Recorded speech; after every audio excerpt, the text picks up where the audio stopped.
Hola a todos, bienvenidos a esta nueva edición de Infiltrados, el programa de entrevistas del Filtro, en que conversamos con candidatos a las próximas elecciones. Hoy tenemos como invitada a Flor Pablo, a quien le agradecemos mucho por estar aquí. Gracias, Flor, por Muchísimas estar con gracias. nosotros. Muchas Mi gracias por la compañero, invitación. no, gracias a ti por el tiempo. Y mi compañero de entrevistas es Jorge Gallón. Jorge, ¿cómo estás? ¿Qué tal? ¿Qué tal, Francesca? Juan Pablo, gracias por acompañarnos el día de hoy. Bien, Flor, Gracias, Jorge y Francesca. para presentar a Flor es de hecho muy conocida porque ha sido ministra de Educación, ella es candidata al Congreso y también a la primera vicepresidencia del Partido Morado junto a Julio Guzmán. Es educadora de profesión y ha ocupado distintos cargos públicos vinculados a la educación. Flor, lo que queríamos consultarte para comenzar esta charla es, ahora en las últimas semanas mucho se ha dicho que de repente eras tú la candidata presidencial más oportuna. ¿Qué piensas tú cuando escuchas este tipo de comentarios? Mira, en realidad yo siempre en la vida, en general mi forma de enfrentar las cosas, yo me creo los lugares en los que estoy y los puestos en los que estoy. Ahora yo soy la candidata a la vicepresidencia, voy como candidata al Congreso y esa es la ubicación que tengo en este momento, ¿no? Creo que no me la creo, no alucino con las cosas que me dicen, sino más bien asumo con responsabilidad lo que me toca en este momento. Y creo que, bueno, siempre se pueden especular muchas cosas, ¿no?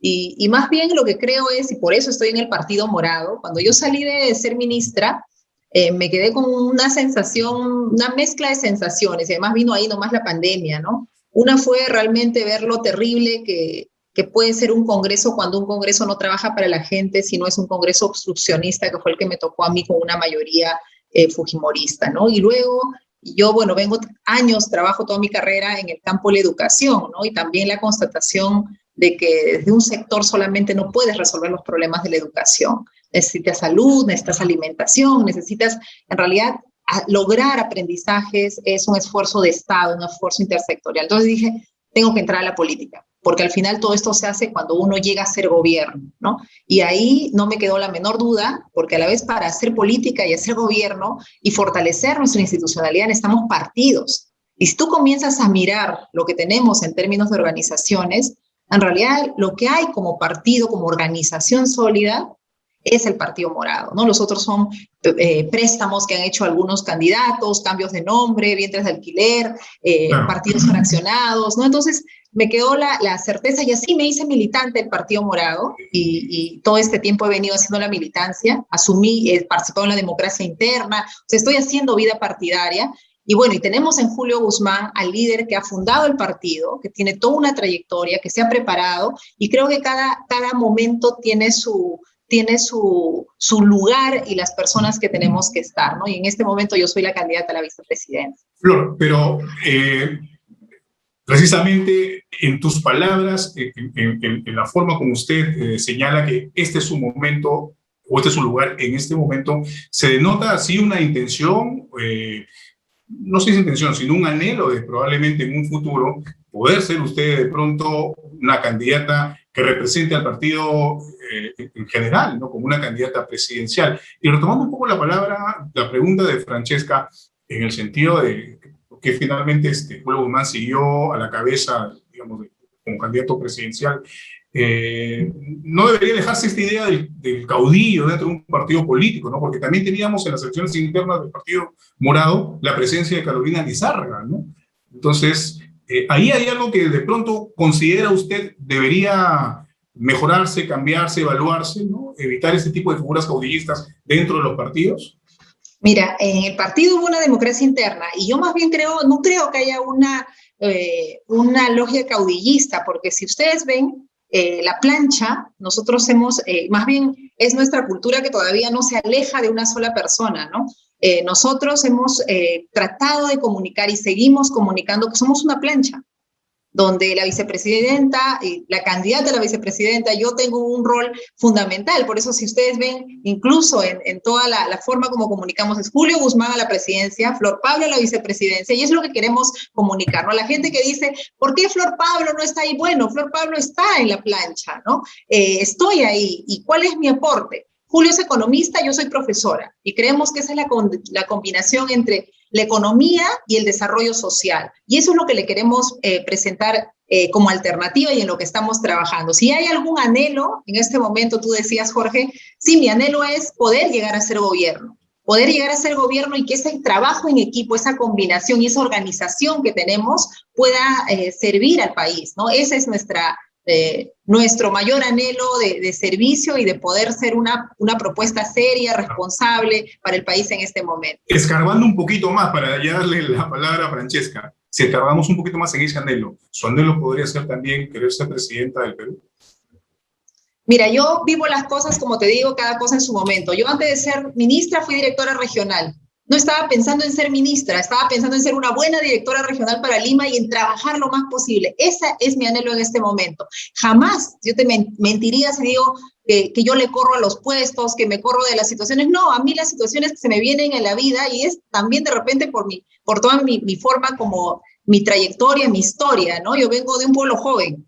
O sea, cuando ni siquiera había expectativa en mi familia que yo llegara a la universidad, la expectativa mayor era que acabara la secundaria y poder conseguir un trabajito. Pero siempre me he ido poniendo metas y también he ido, la verdad, las oportunidades que han aparecido las he asumido. Y en este momento yo asumo la responsabilidad de ser parte de una plancha y de decirle a la gente que están votando por un equipo, que si ven en mí una figura que los puede representar, voten por la plancha, voten por el Ejecutivo para la presidencia por Julio Guzmán, que no están votando solo por él, están votando también por mí. Flor, cuando en estas semanas les han consultado sobre la intención de voto del Partido Morado, me refiero a la presidencial, ya que la lista congresal tiene bastante más intención de voto, usted decía que hubo una pausa que tuvieron que hacer tanto el señor Guzmán como usted por la infección del COVID.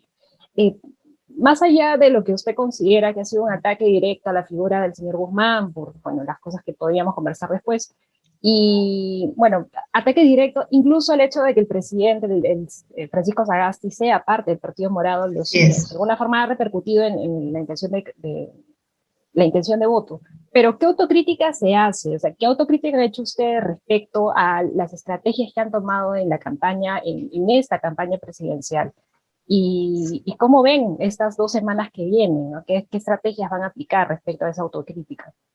Sí, creo que sería, pues, uno siempre tiene que estar revisando lo que hace y definitivamente uno está hecho de aciertos y también de errores, ¿no? Yo creo que hay cosas del contexto que definitivamente nos han perjudicado, y creo que lo que más ha perjudicado es el ataque sistemático, ¿no? Yo creo que hay un ataque, y hay que ser conscientes todos, no es en vano, o sea, a muchas fuerzas políticas no le interesa, no quieren que el Partido Morado llegue al gobierno, llegue al Congreso. ¿Por qué? Porque saben que no estamos hipotecados a nadie, que vamos a hacer lo que hemos venido haciendo con nuestra bancada ahorita en el Congreso, que es trabajar en defensa de los derechos de la gente, siendo absolutamente prudentes, no aprobando pues leyes inconstitucionales, por ejemplo, manteniendo el diálogo con la ciudadanía, y esa renovación en la política no la quiere. Y definitivamente nosotros sí hemos analizado, hay algunos errores que se han cometido, y creo que el poder en estas últimas semanas, el poder acercarnos más con nuestras propuestas de manera concreta, con las organizaciones, que es en lo que estamos. Yo ayer he estado en San Miguel, antes de ayer he estado, y todos los días estoy en Villa María del Triunfo, San Juan del Lurigancho, en los distritos de Lima Norte, porque también es cierto lo que dices, no puedo viajar, por ejemplo, a zonas de sierra todavía, porque me he quedado con un daño pulmonar a raíz del COVID, he estado internada en el hospital de Ate, Julio, con una situación menos grave con el COVID, pero no, a mí me ha pasado una factura de 1 mes y medio, y claro, 1 mes y medio para poder salir, pero luego no estoy pues en las condiciones físicas para enfrentar una campaña. Creo que somos la única plancha a la que le ha dado el COVID, a la plancha completa, ¿no? Pero también eso nos ha hecho plantear de verdad estrategias de respuesta, ¿no? Por ejemplo, ahí evidencié en mi propio caso que no hay un plan de rehabilitación para los que hemos salido y estamos, no voy a decir sanos, sino tratando de recuperarnos de la enfermedad. Por ejemplo, otra cosa que planteamos fue la beca gratitud para todos los hijos de los trabajadores de salud, de educación, policías, bomberos, militares que han fallecido dando la vida en la primera línea. Entonces hay una beca de educación superior. o la pensión de orfandad, que ahora existe, que todavía está ahí en diseño, pero que tenemos que implementarla y subir un poquito, porque con 200 soles mensuales no van a poder apoyar a estos niños huérfanos. Entonces creo que, mira, para que veas que en esta lógica de evaluación, incluso el hecho de pasar por una experiencia personal nos termina haciendo mirar en términos de políticas públicas qué más podemos hacer para la gente. Entonces hemos reforzado toda nuestra línea de programas de cara a lo que nos genera el COVID. Y bueno, y nada, y creo que menciono el COVID porque todos estamos pasando por esta situación, ¿no? Yo creo que es totalmente atípico lo que está pasando en esta campaña electoral. La cantidad, si ustedes ven, quien está ganando son los indecisos, los que no saben por quién decidir. Y en realidad hay mucha atomización y fragmentación por quienes están en los primeros puestos, porque ninguno está pues con un porcentaje totalmente expectante. Y eso es también el momento, ¿no? Y creo que en los últimos días nosotros confiamos que acercándonos, usando medios diversos, tanto la parte presencial y sobre todo la comunicación más virtual, podamos hacer llegar nuestras propuestas y reconozcan en el Partido Morado una opción decente, una opción realista también, porque claro, fácil es decir, como siempre yo les digo en las reuniones a las que voy, ¿no? Fácil es decir todo lo que todo el mundo quiere escuchar, pero y que tú te vayas como candidato y todos terminen contentos, pero eso también sería mentir. Y luego viene la desilusión y también lo que vivimos ahora, ¿no? Que la gente no cree en los políticos porque, claro, las campañas se han hecho en base a mentiras, a jugar con las expectativas, con los sueños de la gente. Y eso es algo que nosotros no vamos a hacer. Nos reafirmamos en que seguimos y seguiremos haciendo una política diferente. Da la sensación, y probablemente no sea una percepción equivocada, usted me dirá, de lo que han conversado con el señor Guzmán, de que lo que comenzó de campaña estuvo como que, ¿no? Tratando de cuidarse, de no decir tal o cual cosa, y de hecho en las últimas semanas es como que ha podido soltarse un poco porque ya no hay mucho que perder tampoco. ¿Eso ha sido así? Creo que uno va evolucionando con la campaña, ¿no? Nosotros hemos, si tú recordarás, no es que hemos estado tranquilitos y ahora recién salimos. Tú recuerdas los tiempos en los que entró este gobierno del señor Merino, ¿no? Que causó tanta inestabilidad y con la vacancia. ¿Y quiénes fueron los que salimos? ¿Quiénes fuimos los que dimos la primera voz de decir esto no es correcto, está ocurriendo en este momento un golpe? Fue el Partido Morado. Fue Julio Guzmán yendo al centro de Lima y luego se generó una movilización ciudadana que fue la que nos permitió recuperar la estabilidad política con el gobierno de transición que tenemos ahora. ¿Cuál ha sido el partido que ha dado uno de sus miembros de la plancha sin cálculo político? Porque si nos hubiésemos puesto a pensar, definitivamente hubiéramos dicho, mira, mejor nos ponemos un costado y no hacemos nada. Porque recordarán que la primera mesa directiva, donde estaba Rocío Silva Santisteban, no fue apoyada por el Congreso.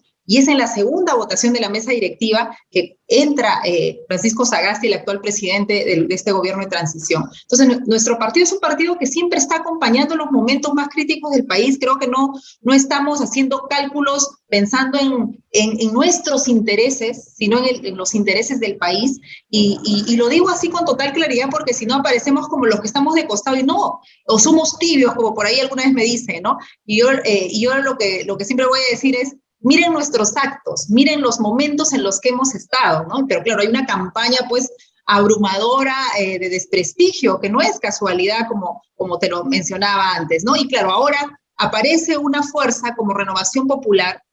¿Quién ha sido el primer partido que ha comenzado a decir eso, por favor, esto es peligrosísimo para nuestro país? Que alguien con no solamente su líder, el señor López Aliaga, sino la vicepresidenta y una serie de candidatos planteando mensajes y expresiones absolutamente de odio, de rechazo a la diversidad en la orientación sexual, de también, de verdad, de un retroceso en lo que son políticas vinculadas a igualdad de género y todo lo que trae consigo, ¿no? Un gobierno, lo que podría ser. Y ese es el riesgo gigante, es un retroceso tremendo para el país en términos de democracia, de derechos, y lo hemos dicho con todos sus nombres, podría ser un Bolsonaro peruano, ¿eso queremos? ¿No? ¿Quién ha alertado eso a la ciudadanía? Y claro, luego ya todos los otros, más bien, yo diría que los tibios y los calculadores están por otro lado, nosotros siempre hemos sido muy directos. Pero digamos que en términos de percepción y digamos de resultados políticos con miras a estas elecciones presidenciales, lo que usted señala, respecto a los hechos ocurridos en noviembre pasado y la toma del poder de Manuel Merino, y que la bancada, como usted señala, del Partido Morado fue la que respondió de una manera firme frente a esta situación. Probablemente, dados los resultados en las encuestas, no les hayan favorecido mucho en el tema de la propia presencia, de la firmeza del partido, de la contundencia del partido frente a situaciones difíciles en nuestro país en los últimos meses. Y en ese orden, muchos analizan que precisamente que ahora Francisco Sagasti sea presidente de transición en nuestro país, y que sea del Partido Morado, haya perjudicado más bien las posibilidades de Julio Guzmán de llegar a la presidencia. Eso por un lado. Y por otro lado, esa es la estrategia, se lo pregunto, respecto a lo que queda de esta campaña, más bien apuntalar las posibilidades que pueda tener la bancada del Partido Morado en el Congreso, porque también seamos sinceros, es muy difícil que Julio Guzmán pueda retomar lo que en algún momento tuvo de intención de voto. Entonces, la estrategia podría ser más bien direccionar o orientar más bien sus esfuerzos en este último tramo en generar más bancadas, más escaños, perdón, en el Congreso próximo. Nosotros estamos reforzando, por supuesto, la estrategia, pero nos manejamos en una estrategia donde ahorita va a pesar mucho el debate. En este momento, Julio Guzmán, el equipo, estamos preparándonos para el debate, y creo que esa va a ser una buena oportunidad y ya lo estás, tú mismo me estás diciendo, ¿no? Como en estas últimas semanas, en estas últimas declaraciones, entrevistas, ves una posición desde tu percepción más firme. Bueno, y esa es la ruta que estamos siguiendo, ¿no? Yo creo que la cantidad de indecisos que hay y la gente que todavía no decide hace que estas elecciones no podamos decir cuál es el resultado que está enfrente, ¿no? Entonces, lo que pasa es que aparentemente la percepción ciudadana es que el gobierno de Sagasti, relacionado con el Partido Morado, no está haciendo las cosas en medio de esta pandemia como deberían ser. Y esto es el resultado del descenso en las encuestas de Julio Guzmán. Se critica, por ejemplo, la falta de oxígeno, se critica el tema de las vacunas. Eso también es parte de la mezquindad, ¿no? Claro, pero esto, digamos que de alguna manera es parte de la mochila que tiene que cargar Julio Guzmán en este momento, con miras a las elecciones. A eso me refería. Por eso, sí, claro, dado esta circunstancia, la estrategia es más bien apuntalar a tener mayor presencia en el Congreso. La estrategia sigue siendo la misma, ¿no? La meta sigue siendo la misma. Nosotros seguimos apuntalando la candidatura presidencial y, por supuesto, reconocemos que lo que tenemos ahorita, que no tienen otros partidos, es que nosotros sí tenemos lo que llamamos ver para creer, ¿no? Nosotros tenemos una bancada que podemos decir, mira, ahí está el ejemplo de lo que puede ser y de lo que ya es el Partido Morado, ¿no? Entonces sí estamos afianzando nuestra estrategia de mostrar los logros de la bancada y creo que lo hemos venido trabajando todo este tiempo, ¿no? Si ustedes ven quiénes están en nuestra lista por Lima, y podemos ver a nivel nacional, en realidad la trayectoria de las personas ya te dice el tipo de bancada que podríamos tener. Estamos reforzando, por supuesto, la presencia de una bancada morada fuerte, porque es una bancada que va a defender derechos. O sea, creo que eso nos tiene que quedar claro a todas las personas en general, ¿no? O sea, uno elige a quienes te van a representar. Y lamentablemente lo que hemos tenido en los últimos congresos, no necesariamente, mayoritariamente, lamentablemente, desde el último congreso donde la mayoría fue fujimorista y este congreso también donde hemos tenido una mayoría absolutamente populista, te dice que no estamos en realidad teniendo congresos que vayan a generar ese equilibrio, ¿no? Sino más bien van a generar inestabilidad. Entonces sí estamos poniéndole fuerza al tema del Congreso, pero no hemos pues tirado la toalla del tema presidencial, ¿no? Yo creo que es muy anticipado todavía, como digo, en un escenario distinto, con unos números distintos, ya para ponernos absolutamente con las encuestas, podríamos tener una conclusión de este tipo. Pero no le han tirado un pato de hule a Julio Guzmán para que uno se salve. Pero en este momento, consideramos que no.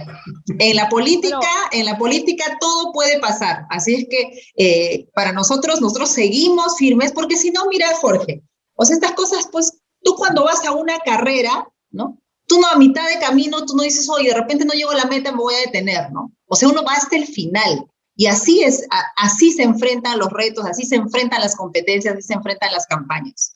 Bueno, de hecho hay mucha expectativa porque mañana en el debate, si es que el señor López Aliaga va finalmente al debate del Jurado Nacional de Elecciones, pues va a tener ahí a Julio Guzmán, que ya por lo que ha ido adelantando, pues está yendo realmente el todo por el todo, ¿no? No hay nada que perder, como decía hace rato. ¿Hay alguna estrategia para mañana que nos pueda adelantar? Bueno, ahí mañana veremos el debate y luego el debate podremos conversar un poco más, así como algunas especulaciones se conversarán luego del 11 de abril, pero ahorita nosotros estamos enfocados en levantar la campaña presidencial y a la par reforzar el tema congresal, ¿no? Que es importante, porque siempre hemos planteado, nosotros necesitamos para la gobernabilidad de este país un partido que llegue con una bancada sólida. Y ahora, si esa bancada no es sólida, necesitamos generar las alianzas también, ¿no? Y nuestro partido siempre ha mostrado disposición por las alianzas. Entonces creo que en este momento, donde en realidad entre los populistas y los ultraconservadores están delante, o sea, sí tenemos que plantearnos una alternativa como la del Partido Morado, que es una alternativa de centro, que va a poder permitir gobernabilidad, porque si no, lo que va a venir para nuestro país es lo que ya hemos vivido. Yo he sido ministra durante un periodo donde lo que más hemos hecho es resistir para no retroceder, para que no cierren la SUNEDU, para que no siga, para que avance la reforma universitaria. En realidad ha sido unos tiempos donde tú no puedes decir que hemos avanzado a siguientes pisos de reforma, sino donde hemos resistido, y eso ya es un valor para los 5 años que estamos todavía por cerrar en este gobierno. O sea, que es un valor en sí mismo, pero no podemos seguir pues en esta dinámica, porque si no, imagínense, en medio de una pandemia, ¿cómo vamos a hacer? Porque ahora sí hemos retrocedido en empleo, hemos retrocedido en educación, jóvenes y estudiantes se han retirado. O sea, hay una situación muy crítica y es lo que estamos y quisiéramos comunicar, ¿no? En este momento, la verdad, tú necesitas una organización, porque no se gobierna con una persona. Piensen en los partidos, y acá hoy mi mensaje a los que están, los que todavía no saben por quién votar, o sea, piensen cuando elijan un partido de verdad, porque muchos partidos van a llegar al gobierno y se van a dividir, y se van a fragmentar.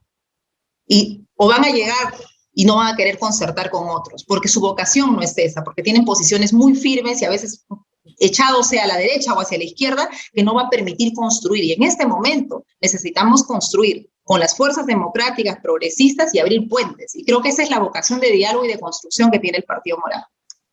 Ok, en ese ambiente de abrir puentes, de ser ya una bancada, ¿cuáles son estos puentes que tendrían con algunas bancadas? Y ya se avisó un congreso muy conservador, a diferencia quizá de otros congresos que hemos tenido. ¿Hay ya algunas estrategias de puentes para atender con fuerzas políticas con las que ustedes encuentren? No tienen que compatibilizar en todo, pero con las que encuentren algunas coincidencias. El Partido Morado es un partido pro derechos, libertades, lucha contra la corrupción. Creemos efectivamente en la generación de riqueza en el mercado para generar empleo, pero no un mercado pues desregulado, ¿no? Sino con una presencia del Estado de promoción y de fiscalización, porque necesitamos asegurar siempre nuestro eje, lo que nos marcan nuestros principios dentro del partido es la defensa de derechos de las personas y nuestros principios de inclusión y equidad que están muy presentes para poder generar un Estado que genere bienestar para todos. Y digo eso por delante porque es en función de ello que se va a generar las alianzas, ¿no? Hay partidos que efectivamente coincidimos mucho en el tema de derechos y libertades, no coincidimos del todo con los planteamientos de orden económico, pero bueno, de eso se trata la política. La política no es blanco o negro, hay matices y ahí, pero sí lo que nos va a mantener firmes en ese proceso son nuestros principios. Y bueno, eso Julio, ocurrirá pasada la elección. Julio, y precisamente a eso va mi siguiente pregunta, señora Pablo, ¿no? Julio Guzmán, retomando lo que usted acaba de decir, que tiene coincidencia con algunos partidos en algunos ítems, como derechos fundamentales, inclusión, igualdad, en fin, él ha mencionado en ya un par de oportunidades en estas últimas semanas el hecho de que, por ejemplo, coinciden algunas cosas con Verónica Mendoza, de Juntos por el Perú. Pero hay algunos reparos que tienen de repente temas económicos, en fin. Y precisamente eso va mi pregunta. Con miras a una segunda vuelta, ¿se está evaluando, se ha conversado dentro del Partido Morado ya, de repente, un eventual endose de votos por parte de su agrupación frente no sé, a un ingreso a la segunda vuelta, por ejemplo, Verónica Mendoza, en ese sentido? ¿No se ha hablado de eso? ¿Todavía no se ha evaluado? Nosotros ahorita estamos trabajando cómo pasar a la segunda vuelta. Lo que pasa en la segunda vuelta es algo que lo veremos en el escenario de la segunda vuelta. Así como algo como el escenario de con quiénes hacemos las alianzas lo veremos una vez terminadas las elecciones. Pero las coincidencias son sumamente importantes para poder evaluar ese tipo de cosas. Entonces, pero lo que sí expresamos, ya el tema de Mendoza. claro, pero lo que sí expresamos es nuestra vocación de generar alianzas y establecer que estas alianzas nos permitan gobernabilidad. O sea, pero cada decisión se tomará en su momento, ¿no? Pero digamos que están más inclinados a generar alianzas con la izquierda.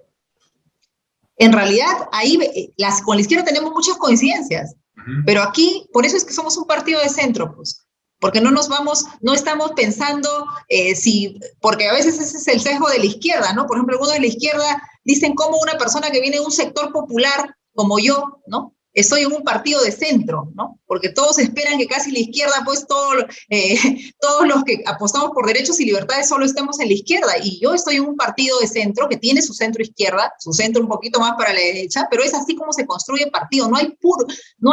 Creo que no son tiempos en nuestro país, y bueno, en el mundo también, de izquierdas y derechas, ¿no? Lo que nos tiene que marcar el horizonte es el bienestar de la gente y cómo hacemos para salir de la pobreza, cómo hacemos para superar las brechas, para que nuestro país no sea tan desigual. Y yo creo que ahí, definitivamente, tú me escuchas diciendo esto, dices, uy, ¿por qué no se fue un poquito más para el otro lado? Pero no, pues, pero también creo en el mercado, porque el mercado genera trabajo.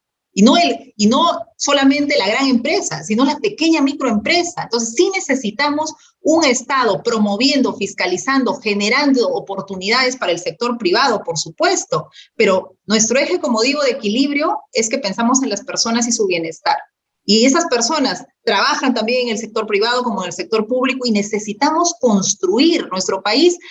Tiende, creo, justo este año, 200 años de república y seguimos arrastrando las mismas taras de cuando nos hicimos libres, ¿no? Son otras nuestras ataduras. Entonces sí tenemos que avanzar a un momento en el que como país dejemos la confrontación y el enfrentamiento. O sea, la gente ahorita está muriéndose de hambre. La gente no ha mandado al colegio a sus hijos, se han retirado 500.000 de escolares, 200.000 jóvenes, si no es más la cifra, porque solo es la cifra de universidades, han dejado de estudiar porque no tienen cómo pagar o no tienen cómo siquiera solventarse. También de universidades públicas han dejado de estudiar más de 300.000 jóvenes porque tienen que trabajar, no tienen cómo conectarse. Esas son las preocupaciones de este momento. Y el Partido Morado tiene muy clara que su prioridad es evitar que el país se sumerja en la pobreza y que se pierda el futuro de la gente. Imagínate esos niños que no vuelvan al colegio, esos jóvenes que se han quedado a mitad de carrera.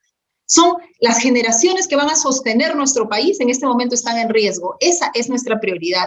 Y claro, y luego tenemos que seguir avanzando en las reformas de segundo piso, tenemos que avanzar en la reforma constitucional, por ejemplo, pero algunos partidos, su mayor bandera en este momento es la reforma de la Constitución. En este momento, la primerísima agenda es que nuestro país no siga avanzando la pobreza y salvar a nuestra gente de la miseria y salvar el futuro de las generaciones. Y hay que hacer, por supuesto, la reforma constitucional, pero esa no es, por ejemplo, para nosotros eso debe venir en un segundo año y que el primer año es un trabajo técnico.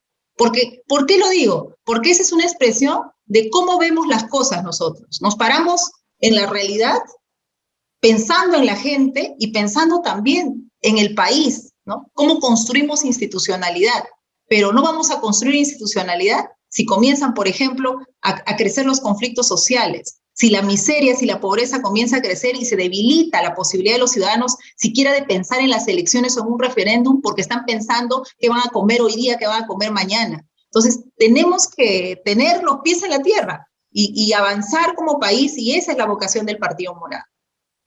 Usted ha dicho de que evidentemente sus aportes desde la experiencia que tiene como educadora y como ministra y como directora de educación, pero concretamente desde el Congreso, de llegar al Congreso, ¿cuáles van a ser estas primeras propuestas, reformas? No sé, ¿cuáles son los planteamientos que usted tiene?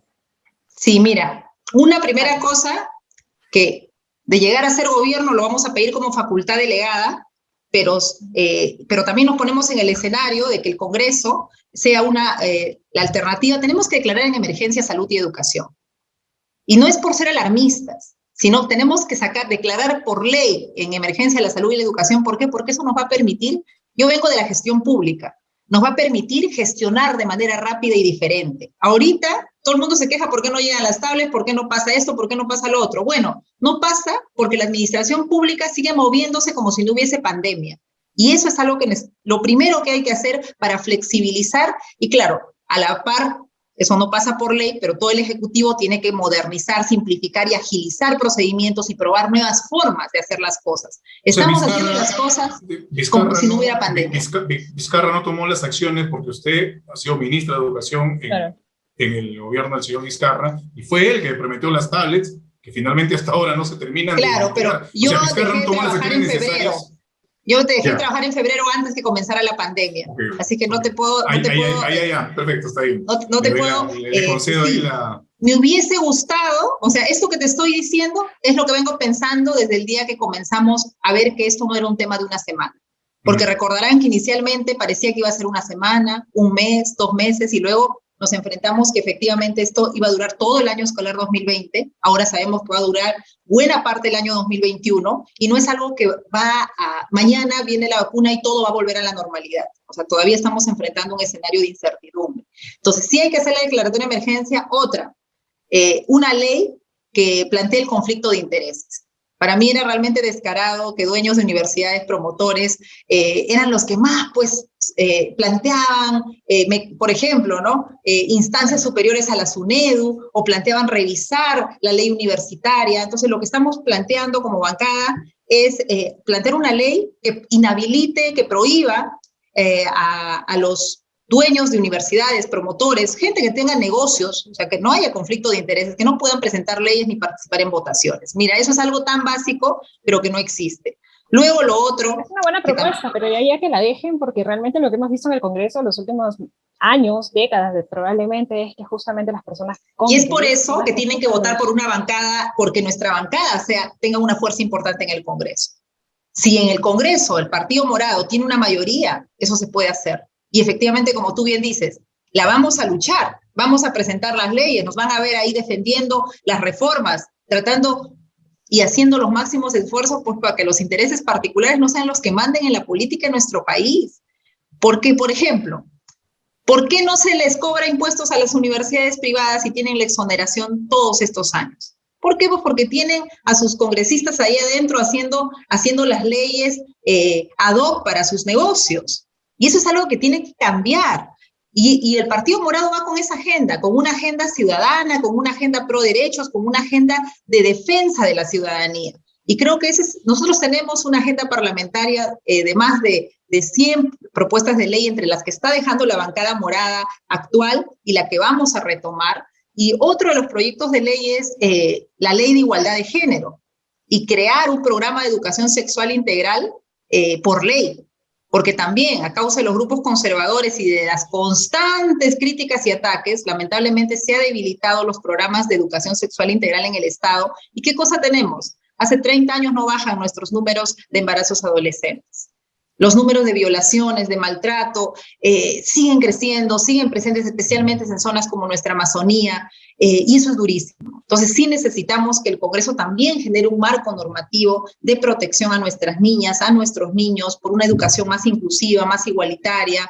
Pero claro, el Congreso hace leyes, hace fiscalización, y ahí nos van a ver, nosotros ya lo hace esta bancada, nosotros somos una bancada que no solamente está y va a estar sentada en el Congreso. Ahorita tú ves a Daniel Olivares en el campo, ves a la gente yendo donde están los problemas, y ese va a ser el modo de trabajo y va a seguir siendo el modo de trabajo de la bancada morada, haciendo mucha representación, mucha fiscalización, porque hay situaciones donde los ciudadanos pues necesitan a un congresista al costado, a una bancada al costado, gestionando, ayudando a resolver sus problemas, ¿no? Y claro, el Ejecutivo es el que hace e implementa la política pública. Por eso es tan importante que el Partido Morado llegue al Ejecutivo y llegue también con una bancada sólida. Estamos cerrando, pero no queremos dejar de hacer esta consulta. En realidad es una consulta que hemos conversado antes de la entrevista. En su momento, cuando usted fue ministra, salió de una manera muy sorpresiva y quedó como que en el aire los motivos por los cuales usted había salido. No hubo mucha explicación en el momento. Ya a la luz de lo que ha ocurrido, con lo que ahora piensa el señor Vizcarra, que ha mencionado que ha sido una decepción para usted, ¿podría contarnos qué fue lo que pasó en su momento? ¿Por qué salió del ministerio de la forma en que salió? Mira, yo no me dieron ninguna razón, la verdad que yo hacía mi trabajo y así como me ven que yo hablo de frente directo, así soy yo. Como no llego por favores, llego por mi trayectoria y llego porque tengo ahí, me ha costado mucho estar donde estoy. Entonces, cada vez que yo acepto un puesto, la gente que me contrata sabe y dónde he estado y dónde me han llamado, igual en el caso del presidente, sabe que yo no voy a servir intereses, yo voy a servir derechos, políticas públicas, soy una funcionaria pública de carrera, trabajo en el sector muchísimos años y esa es mi forma de trabajar, ¿no? Y bueno, yo no encontré una explicación, pero ya a la distancia puedo decir que pues seguramente estaba haciendo varias cosas que no gustaban a muchos, ¿no? Por ejemplo, en enero sacamos un decreto de urgencia para supervisar colegios privados, para quitar el silencio administrativo. Imagínate, los colegios privados se creaban con silencio administrativo positivo, es decir, presentabas tu expediente, si nadie iba a verte, era menos que un lugar pues de comida rápida, ¿no? Se está diciendo que de repente su salida, digamos, fue producto de algún tipo de lobby, de presión al cual Vizcarra accedió.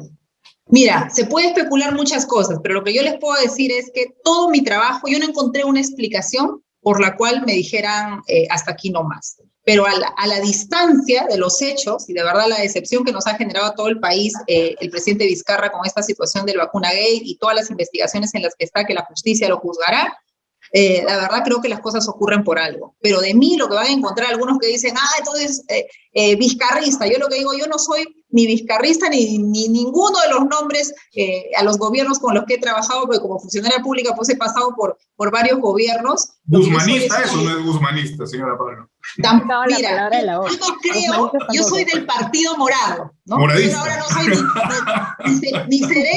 ni seré, Jorge, algún momento pablista, ¿ya? Pablista, yo creo... más pablista que Pablo, ¿no? Exacto, ¿no? Yo creo que en las instituciones, creo en el Estado de Derecho, creo que hay que defender los intereses de la gente y no hay que generar estas idolatrías, ni estos apegos, ¿no? ni alentar los caudillismos. Yo creo en el trabajo en equipo. Ustedes pueden mirar mi trayectoria y todo lo que he podido hacer ha sido porque me he juntado con gente. Y mis equipos de confianza no han sido, pues, mis amigos, ¿no? Yo he trabajado mucho, por ejemplo, en la Dirección Regional de Lima con gerentes públicos. Creo en la carrera meritocrática, creo que hay que implementar el servicio civil en el Estado, donde no hay que estar, pues, que los cargos de confianza... Mira, 8 ministros de educación tenemos al momento. Imagínate, pues, ¿y eso qué nos dice? La gran debilidad. ¿Y qué plantea, por ejemplo, el Partido Morado? No más de 2 ministros en sectores tan claves como salud y educación. Porque es ingobernable, sino la gente se queja por qué no pasan las cosas. Imagínense, pues, 8 ministros en educación. ¿Cómo va a ocurrir? Claro. ¿Cómo va a ocurrir algo sostenible? Así que nada, yo soy la persona que ven dedicada a trabajar por los derechos de la gente. De hecho, soy profesora. Lo mío es el desarrollo social, el desarrollo de las personas, la educación, que es tan importante. Y bueno, creo que la educación transforma la vida de las personas y es la herramienta fundamental para transformar el rostro y el futuro de nuestro país. Creo que eso es algo indiscutible en realidad. Me parece que la mayoría de personas podríamos coincidir con eso, que la educación va a salvar sin duda a nuestro país de alguna u otra manera. Flor Pablo, antes de culminar y darle las gracias, Francesca, no sé si me permites, he visto hace unos días un video que usted hizo hablando en quechua. No sé si podría usted darnos esa concesión o esa deferencia para infiltrados y también despedirse para sus electores, que finalmente van a ver este video, esta entrevista en quechua. Si podría hacerlo, por favor. Gracias, Jorge. Cai decirte, yo mi quechua es Ancashino, Cai 11 de abril votas un partido morado, man partido morado, allí partido mi, mana mi yuya kunzu, arumonga, guambransi kunapá, yapan peruano kunapá mi arumonga, noga Flor Pablo mi ka, Ancashina mi ka, igan punanomi, pasaipa preocupada mi ka, país Perú ninsigpa. Así es que este 11 de abril hay que votar con el corazón y todos vamos a lograr que nuestro país gane y trabajar por nuestros niños, por nuestros jóvenes. Así es que, nada, decirte muchísimas gracias Jorge, desearte también, Francesca, lo mejor y animar a que la gente vote de manera informada. Basta de votar solamente porque alguien nos dice, porque estamos movidos por la molestia. Yo sé que el voto, la emoción es muy importante y todos somos un conjunto de emociones, pero también creo que en este momento hay que ponerle un poquito de voto informado, de revisar las propuestas, porque luego después nos desencantamos. No siempre el más bonito, el que nos ofrece más y nos dice por aquí va, tú quieres el mundo y el mundo está a tus pies, es lo que va a ocurrir, ¿no? Así es que hay que desconfiar cuando todo parece que todos nos pintan de los 1000 colores, ¿no? Así es que vayamos con esperanza y apostar porque nuestro país tenga un mejor gobierno, un mejor Congreso este 11 de abril. Así es que muchísimas gracias. Gracias por darte el tiempo.